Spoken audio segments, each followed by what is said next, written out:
Hey everyone, hope you're having a good day. My name's Finding Value.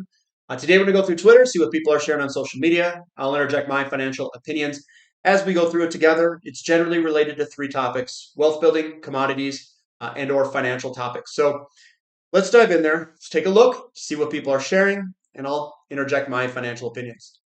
If you want to follow me, it's at Financial Square Finance. If you want to join our community, findinghypervalue.com. I dive deeper into all these topics.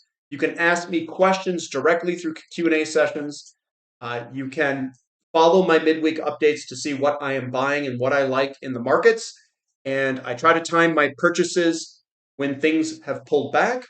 And then I ride the big long-term bull market that we are in commodities. So Andres says, this is still the most interesting chart in macro with the divergence between bond yields and oil growing bigger. And this is really interesting. So when you look at history, and in fact, you know what? Let me pull it up real quick, and I'll show you that correlation that he's talking about. Interest rates, and we can use the 10-year here, US 10-year, and oil move together. So this is, I'll put it in the white here, that is interest rates going up and down there. If I were to throw crude oil on there, what you're going to see is crude oil goes up and down with interest rates for the most part. You can see oil going on up and then interest rates start to follow behind it. But we see a divergence recently here. You can see how correlated they are together.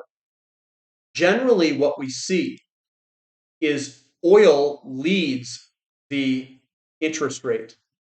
Oil leads, generic oil futures lead the interest rate. So interest rates follow inflation. Inflation is generally spurred by an increase in oil prices.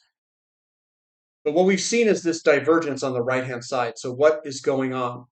And that divergence kind of starts around the election, a little bit before the election period. So are we going to snap back upward for oil prices, or are yields going to come back down? Which one's right? Which one's wrong? Nobody knows. But I can tell you the equities of oil have been breaking to the upside. So I think oil is going to go up. That's what I think. But I could be wrong. So let's look at some more information about oil and that stuff. So with an oil market gripped with pessimism, and several agency updates this week, be reminded that many of the bearish forecasts this year did not come to pass. The IEA was predicting an oversupply of 1.6 million barrels per day this year. The reality, global oil inventories have fallen by 71 million barrels. How is that possible, right? How are we going down in oil inventories, but yet oil price is going down? The divergence here. And here we are. That is 2024 in the arrow. We are below all the levels going back to 2017. We are at the lowest inventory level of global observable oil inventories of onshore and oil on water since all the way back to 2017. So shouldn't oil be the most expensive price versus history given this? I don't know if I'd go that far, but we should see prices go up and this normalize more towards an average is what I would think. Don says gold silver miners were taken to the woodshed today, which is on Monday. Most of you will be angry, but that's the wrong reaction. Instead, you should consider it an opportunity to buy the dip. We are quickly approaching the beginning of the bull market in gold and silver miners. Once it begins, the bargain 5 plus, 10 plus, and 20 plus baggers will all be gone. I think it will be at least a few weeks and perhaps a few months before the Huey gets to 350 and silver gets to $35 an ounce. Those are my breakout levels. We are no longer have to worry about days like today, in his opinion. So he thinks it's a buying opportunity, not necessarily a selling opportunity in gold and silver and the mining companies. David Burrows says tech continues under distribution.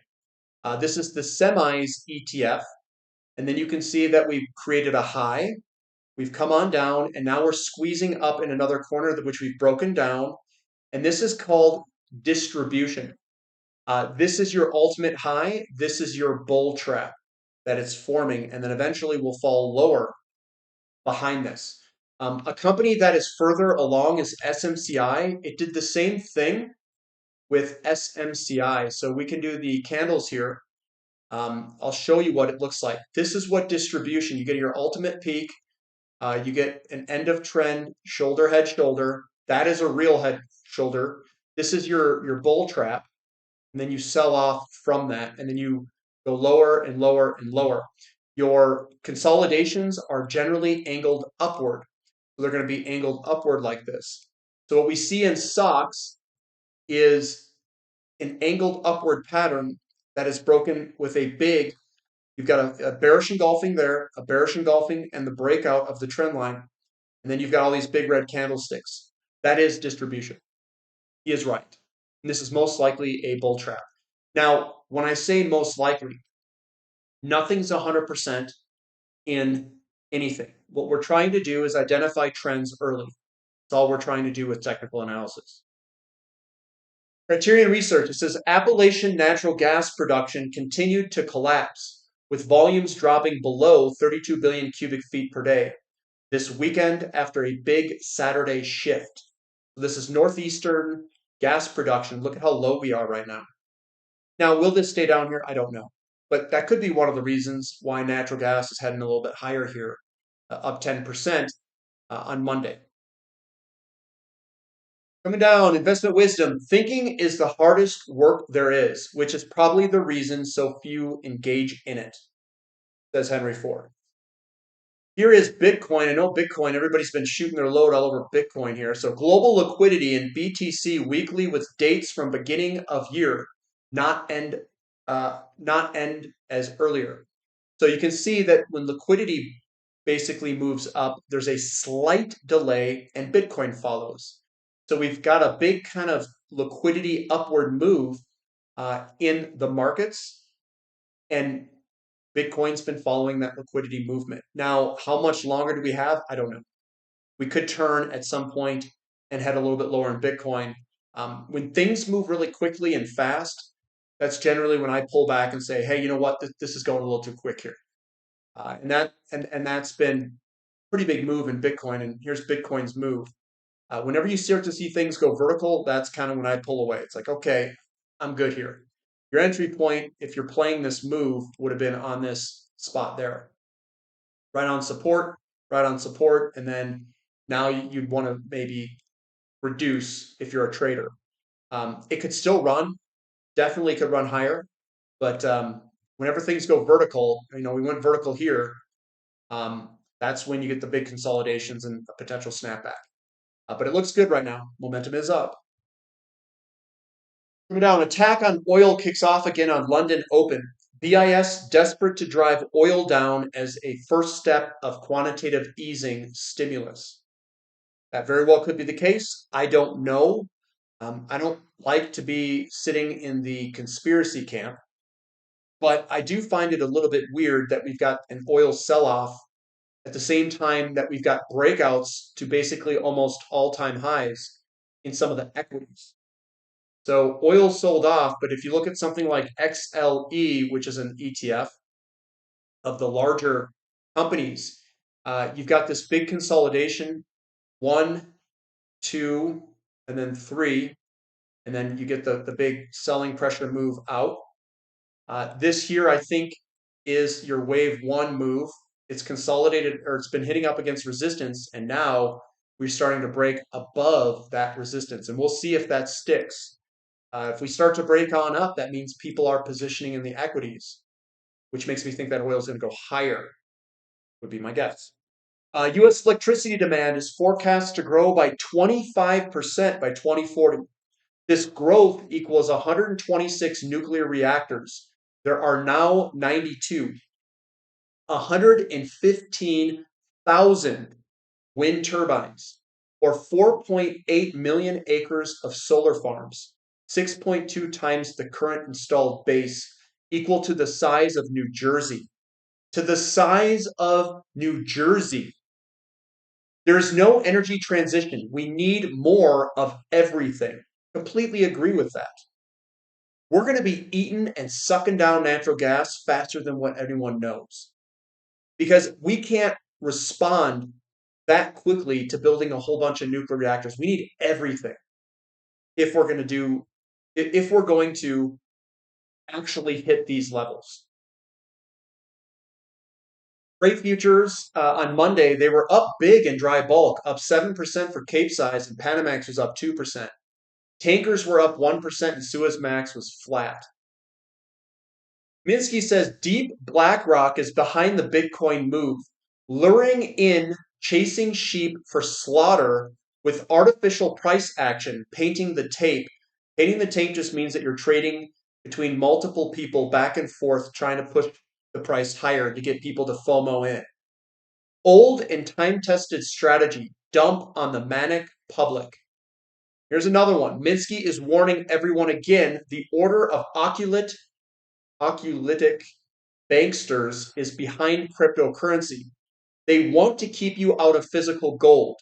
The rug will get pulled on your fiat will be frozen. Do some research on the word crypto. That is his opinion. Now, I don't have an opinion here. He could be right. He could be wrong. I don't know. I don't know anything in crypto because I don't fully understand what gives crypto value. So I don't mess with that stuff. And whenever I don't understand, I don't do it. I understand how silver has value and how all that value translates into the real world. I understand how gold has been money and it's an element on the periodic table and how it's created in exploding stars and how platinum group metals come from, from outer space and hit the earth and recycle through the crust and we take it out and it's very limited. We use it in the materials of pushing material boundaries in designs. That all makes sense to me. Crypto, I don't like, why would anyone need it? That's where I get stuck. And that's where I don't play. I don't play in things that I don't think are needed in society and that people are not necessarily adopting. I don't think people are going to it because of the superior tax benefits or because of the superior transaction speeds. Um, I can't find a good use case for it. Value Stock Geek, it says something I learned from doing a lot of back testing. Any strategy that has really absurd returns for a period of time eventually blows up and results in an almost permanent loss of capital. A negative 80 or 90% event almost always shows up eventually. Howard Marks talks about this too. And some of the investors strategically avoid these types of, we'll call it kind of almost like binary outcomes. It's not really binary outcomes, but outcomes where the symmetry is more equal, where you can get absolutely blown out to the downside, but you could also make a lot of money. So some of their strategies, like Howard Marks, is to kind of just be above average and just ride it and avoid the really big 80, 90% pullbacks. I do a little bit of both. I'm okay losing some of my money, but that's where your allocation strategy needs to come into play. If you're going to play in this area here where things can go up massively, but then eventually they can get blown out to the downside, you have to position size accordingly and you have to buy when things are out of favor. Like you have to. Now, there are some times where things can go up a lot, but they usually take time. They don't go up 20, 30x in a couple of years like some of these commodity stocks can do. Usually they go up 20 or 30x over like a 15, 20-year period. Your bigger companies that control the selling price of their products. Minsky also says MicroStrategy will make one of the greatest short selling opportunities in the history of deep Wall Street. Minsky anticipates an eventual 85 to 90% decline. I like how I put these right next to each other, don't you? MicroStrategy got absolutely slaughtered in the 2000 crash, 2000, 2001 tech bubble. I think that eventually it will happen like that again. If you look at MicroStrategy and you look at how it's trading, I think we're in the fifth blow-off move. So generally what you get is you get kind of a first move up, and then you get a big wave two pullback, and it generally pulls back in like a falling wedge. You break on out, you come on up, and then wave four is when you go sideways. This could be wave one, two, three, four, and then five, you get a blow off move to the upside. Is that the case? I don't know, guys. I don't want to sit here and pretend like I know everything, but this does look like this is a big move here. Now, the bottom of the market was in '02 of this. You can see we went sideways, basically a big pattern there, the breakout, the retest, and then you get the big move on up. Could this continue higher? Could Bitcoin continue higher? Yes, it very well could. I'm just trying to describe maybe what that guy is seeing potentially. But again, I'm not in that camp. I don't really care. I'm not in MicroStrategy, but I'm just trying to tell you maybe that's the case. Bar chart, hedge funds increased bullish bets on WTI crude oil by the most since March. So it looks like net long positioning in WTI is transitioning here for oil. Maybe we're at the beginning of this move. We'll see. Howard Marks says, here's the key to understanding risk. It's largely a matter of opinion. Yeah, I listened to some Howard Marks recently, talked about risk, and he mainly thinks that you can't quantify it. So, AKA, since you can't quantify it, it's largely a matter of opinion. And even after the fact, you don't really know and can measure it, even if the risk was realized. Because there's so many things in the market that you can't really anticipate. So it's a huge gray area, in his opinion. China iron ore imports in October rose by 4.48% year on year, supported by improved steelmaker margins, driven by Beijing's aggressive economic stimulus. So that stimulus is having an impact, at least in this person's opinion, and the data showing a rise for iron ore. Peter Sutherland says the oil journalist cheat sheet. OPEC cut, bearish. OPEC add, bearish. MENA war, bearish. MENA truce, bearish. Trump wins, bearish. Harris wins, bearish. Coup d'etat, bearish. Inventory draw, bearish. Crack ban, bearish. War on fire, bearish. No more OPEC crudities, mine lost. At this moment, in terms of sentiment.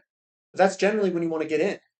I think there's a bunch of opportunities in oil. No one gives a crap about oil right now. Everybody thinks it's going to crash. Everyone. That's generally when you want to bet against it.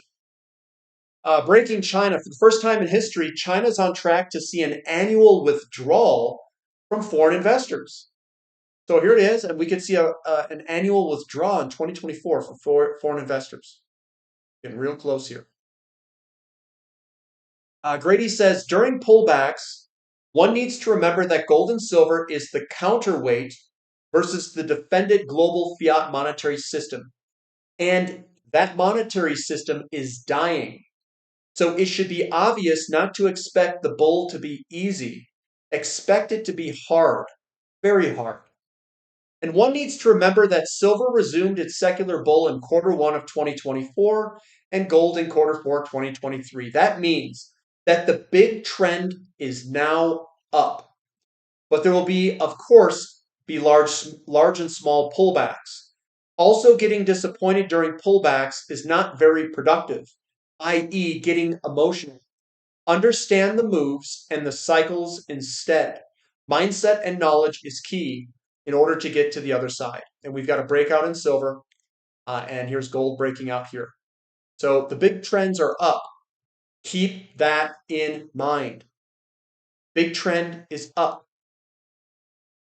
What we learn from history is that people don't learn from history. Warren Buffett.